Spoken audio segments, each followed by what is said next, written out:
مظہر عباس صاحب، لسٹ تو بہت لمبی تھی. ایون ڈیفنس منسٹر ان کا نام بھی تھا گھڑی کے حوالے سے. اس لسٹ میں اور بہت سارے لوگ تھے. وہ تو کہتے ہیں جی انہوں نے مجھے کہا. لیکن آپ کو لگتا ہے کہ اگر یہ بات ضرور پوچھا جائے، لیکن اگر خان صاحب نااہل ہوتے ہیں تو اس کے بعد کچھ اور لوگ بھی اس میں نااہل ہو سکتے ہیں؟ شکریہ فریہ. میرے لیے اس وقت جو سب سے زیادہ کنسرن ہے وہ چیز ہے جو پارلیمنٹ میں ہو رہی ہے. میرے لیے کیسز عمران خان صاحب کو توشہ خانے میں سزا ہو جائے گی، ہائی کورٹ میں ریلیف مل جائے گا، ہائی کورٹ میں اپ ہیلڈ ہو جائے گا تو سپریم کورٹ میں. تو ان کے پاس تو ایک وقت بھی ہے، اور شاید اتنی تیزی سے اگر یہاں بھی ہو بھی جائے تب بھی اتنی جلدی وہ نہیں ہوگی. جو چیز پارلیمنٹ میں ہو رہی ہے وہ تو میں نے ماشاءاللہ ادوار میں جو ان کی زیر سایہ پارلیمنٹ ہوا کرتی تھی 2002 کی اٹھا لیں، آپ اس سے پہلے جنرل ضیاء الحق کے دور کی پارلیمنٹ اٹھا لیں، بلکہ جنرل ضیاء الحق کے دور کی پارلیمنٹ میں یا ان کے دور کے جو وزیر اعظم تھے محمد خان جنیجو، ان کا تو جو کیریکٹر اور انہوں نے جو چیزیں کی تھیں وہ تو ہم نے بیسٹ آف ڈیموکریسی میں بھی نہیں دیکھی. جنرل مشرف کے دور کی لیجسلیشن بھی اگر ہم اٹھا لیں تو اس میں میڈیا کے حوالے سے کوئی 4 لاز آئی تھیں انہوں نے. لیکن ان دونوں ادوار کا، عمرانہ ادوار کا ڈائلیما یہ تھا کہ یہ ان کی لیجٹمیسی نہیں تھی.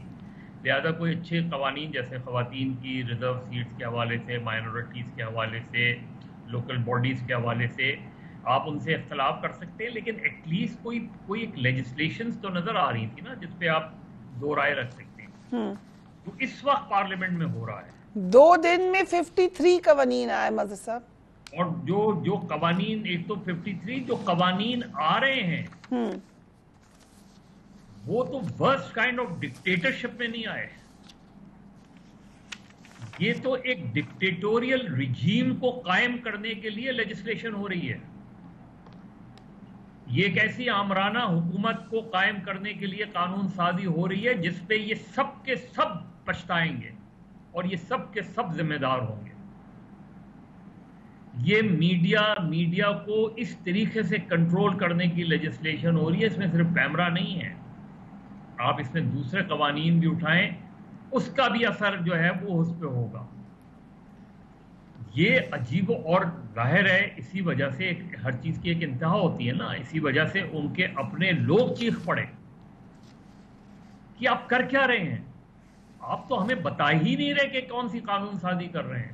یہ صرف میڈیا نہیں ہے. مثلا اگر آپ یہ دے رہے ہیں اختیار ایجنسیز کو بھی کہ اب آپ گھروں میں جا سکتے ہیں، لوگوں سے سوال پوچھ سکتے ہیں، تو یہ تو کسی کے بھی گھر میں، اٹس ناٹ جسٹ میڈیا. میں تو فریہ میڈیا کے حوالے سے اس لیے بات کہہ رہا ہوں، جیسے توہین پارلیمنٹ ایکٹ لے لیں آپ، آفیشل سیکرٹ ایکٹ لے لیں آپ، پیمرا لے لیں. یہ وہ ساری چیزیں ہیں جو ظاہر ہے میڈیا کسی نہ کسی حوالے سے خبریں دیتا ہے تو سب سے زیادہ. اور آفیشل سیکرٹ معاف کیجیے گا، آفیشل سیکرٹ ایکٹ میں تو ظاہر ہے پولیٹیکل ایکٹیوسٹ کوئی بھی متاثر ہو سکتا ہے، لیکن میڈیا تو براہ راست ہوگا. یہ اس کی کوئی لاجک بتا دے. یہ جتنی لیجسلیشن ہو رہی ہے، ایک لیجسلیشن چلے روک دی گئی جو کی جا رہی تھی دہشت گردی کے حوالے سے، اس کی کوئی جسٹیفیکیشن دی گئی ہے کہ جی یہ ہمارے دور میں نہیں، پی ٹی آئی کے دور میں ہوئی تھی. پھر یہ کیوں چیزیں کہیں جا رہی ہیں کہ اس کو امینڈمنٹ کر کے ہم دوبارہ لے آئیں گے. پھر ابھی کچھ قوانین آنے ہیں اگلے چند دنوں میں. اب اس کا ایک طریقہ تو یہ ہے کہ وہ کریں گے کہ جی اتنے سارے قانون کر دو، آتے سے زیادہ شاید بیشتر قوانین پہ صدر دستخط نہیں کریں گے، تو ہم ان کو بھی خوش کر دیں گے جن کے شاید کہنے پر یہ کر رہے ہوں، اور اگر ہو جاتا ہے تو ہم اس کا کریڈٹ بھی لے لیں گے. لیکن جو ڈیموکریسی کو ڈینٹ مار رہے ہیں یہ، بلکہ ڈنگ مار رہے ہیں، یہ انپریسیڈنٹڈ ہے. یہ میں نے نہیں دیکھا اس طریقے کی قانون. You think it will come back to haunt everyone, including PMLN, including the government?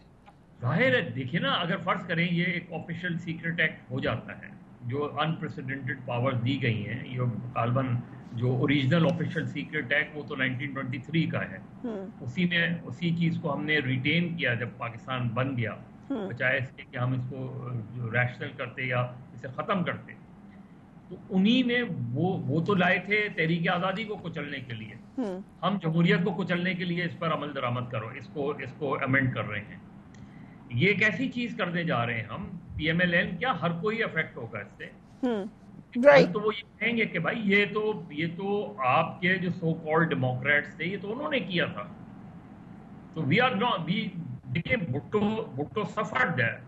Bhutto صاحب نے 74 میں ایک لیجسلیشن کی تھی, کیونکہ نیب کو انہیں سزا دینی تھی, تو انہوں نے لیجسلیشن کی تھی کہ جو کامن ویلتھ کے لائرز ہیں ادھر سے آپ نہیں لے سکتے, کوئی فورن لائرز نہیں رہ سکتے. جب بھٹو صاحب کا ٹرائل ہوا اور رمزے کلارک آیا, وہ واز این ہیومن رائٹ وہ لائر تھا, وہ نہیں ریپرزینٹ کر سکا بھٹو کو, اور انہوں نے کہا یہ تو آپ کے زمانے کا قانون ہے جو پریونٹ کرتا ہے. تو مجھے تو بہت اس لحاظ سے, جہاں تک توشہ خانہ کے کیس ہے, دیکھیں میں تو ذاتی طور پہ سمجھتا ہوں کہ توشہ خانہ کا جو گفٹ ہے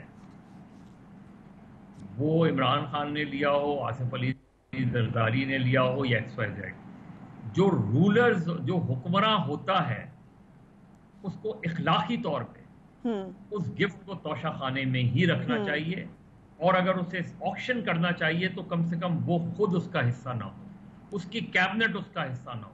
ایک عام آدمی, ایک عام بزنس مین آ کے اس کو آپ آکشن کریں, وہ لے جاتا ہے تو ٹھیک ہوتا ہے. ادروائز یہ مورلی غلط ہے, چاہے آصف علی زرداری صاحب نے کیا, نواز شریف صاحب نے کیا. رائٹ.